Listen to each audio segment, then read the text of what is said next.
feels like everybody's getting injured other than this Triple H regime.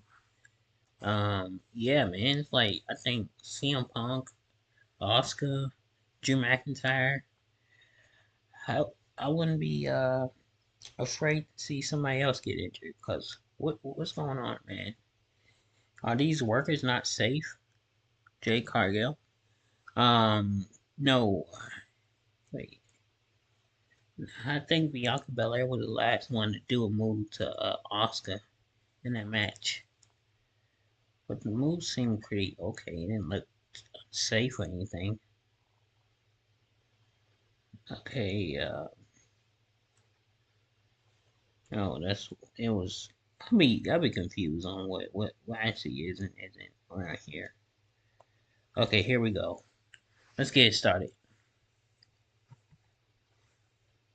WrestleMania here, back with some more news. Join us now as we look at this week's edition of Raw, as well as the wildest news stories and rumors you need to know, including the latest Uncle Howdy QR codes decrypted, the secret behind Liv Morgan, a young wrestler passes away, downright ugly. As always, we start off with the good as number one, an excellent build to King of the Ring / Queen Crown. That the WWE has a big PLE coming up on May 25th. Unlike the build for Backlash, the WWE is getting right to the point. There's a huge show coming and you don't want to miss out. While pacing is crucial for storytelling, this is pro wrestling, not War and Peace. Wrestling shows should give fans just enough time to catch their breath before throwing them into a new series of stories at a breakneck pace. Wrestling is a roller coaster, not a merry-go-round. Number 2, WWE making good use of its tournament. The King and Queen Crown is off to a great start after last night's matches. The King of the Ring has an uneven history even during the show's early years when fans would see star-making wins and reigns by wrestlers such as Owen Hart and Stone Cold Steve Austin, only to endure complete duds like King Mabel or Billy Gunn. The various attempts to revive the tournament, including an edition of the Queen's Crown, have flopped, not so much because of the winners, but how they were booked. While it's impossible to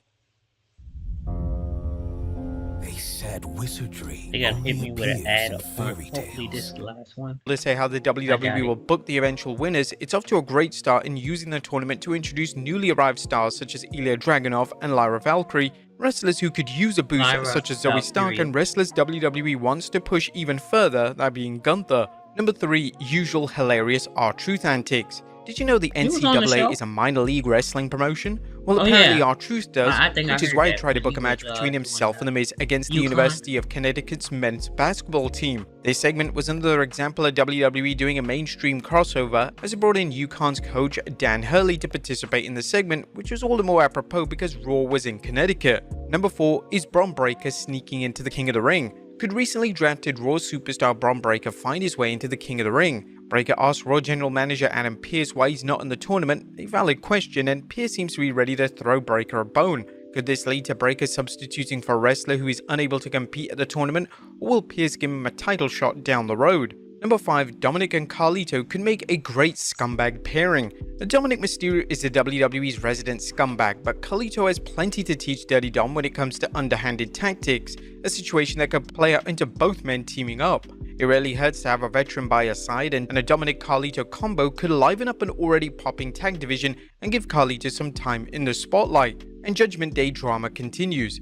Is the Judgment Day falling apart? Is Liv Morgan looking to take Rhea Ripley's place as Dominic's mommy? Is Damian Priest ready to dump the excess baggage that is weighing down his title run? How will Rhea Ripley react when she comes back from injury? These various questions are keeping the Judgment Day at the forefront of Raw's storytelling and are an example of how to book a faction as more than just a bunch of wrestlers who interfere in each other's matches. But that was good. What about the bad? Is number 1, Sheamus the Jobber. Is Sheamus' run at the top or even the upper card over? It sure looks that way, judging from the Celtic Warriors tap-out loss to Gunther. We understand that WWE is pushing Gunther even stronger than when he held the IC Championship, however Sheamus shouldn't have tapped out unless the WWE feels he had to reach the point where he's only in the WWE to put over other stars. If so, let's hope that speculation as Giovanni Vinci is teaming with Sheamus doesn't pan out, as Vinci doesn't need to be dragged down.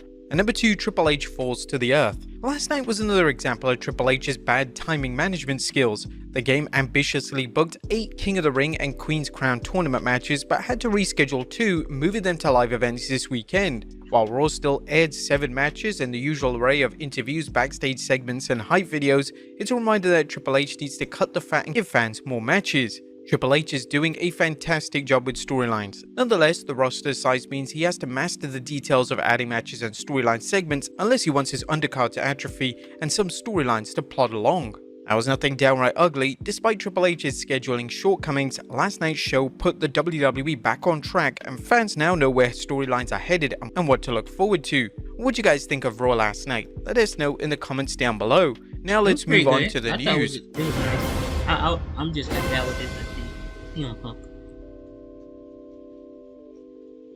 Now first we look at WWE amping up Uncle Howdy mystery. On top of today's news are the latest developments in the mysterious QR clues that have been popping up in WWE. Let's look at the latest. First, the QR code decrypted. What is the latest QR code that aired on WWE TV and what are the hidden messages inside of it?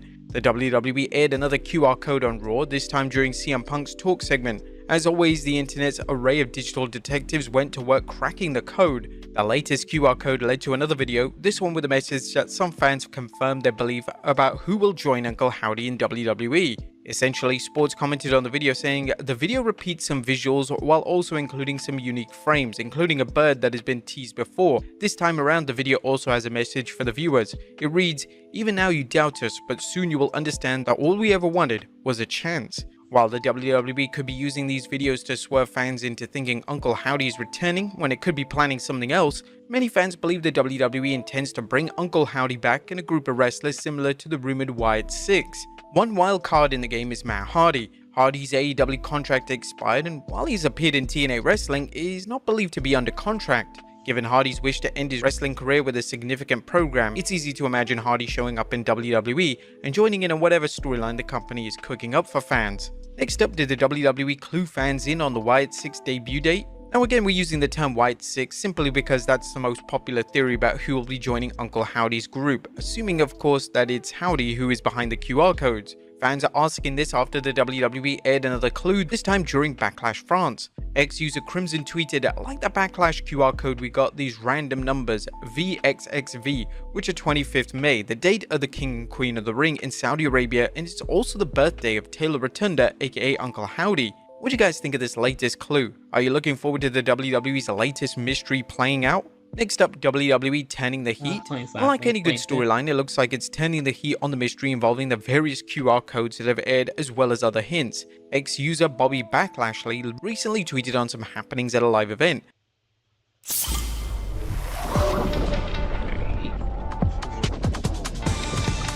I love how these teasers are progressively becoming more erratic. Lights are flickering more than usual, more static.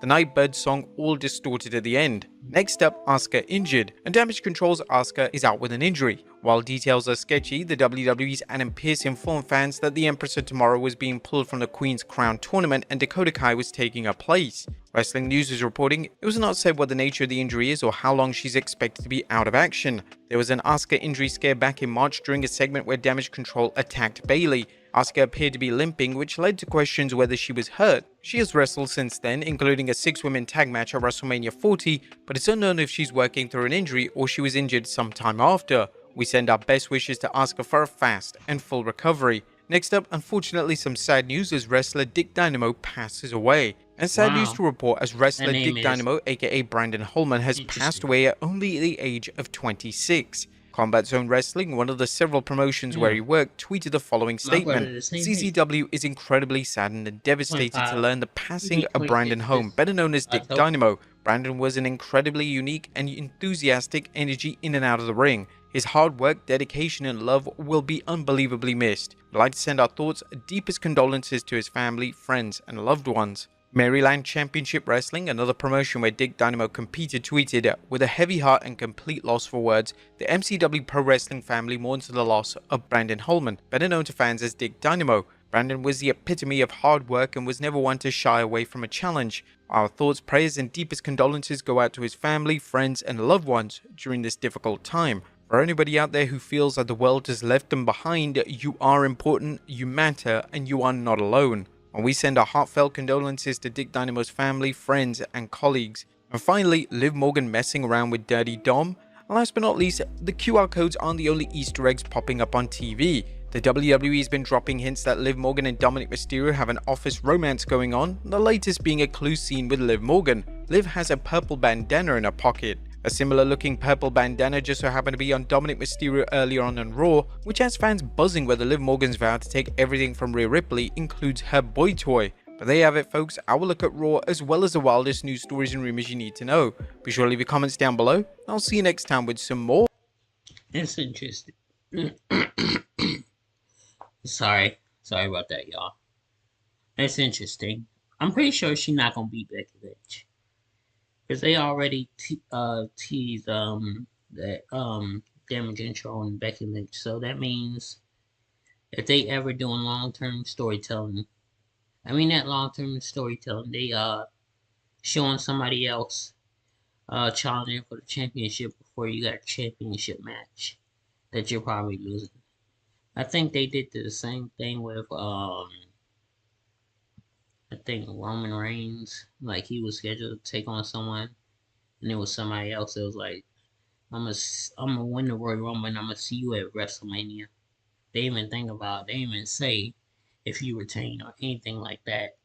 So that's how you knew he was holding on to it. Anyways.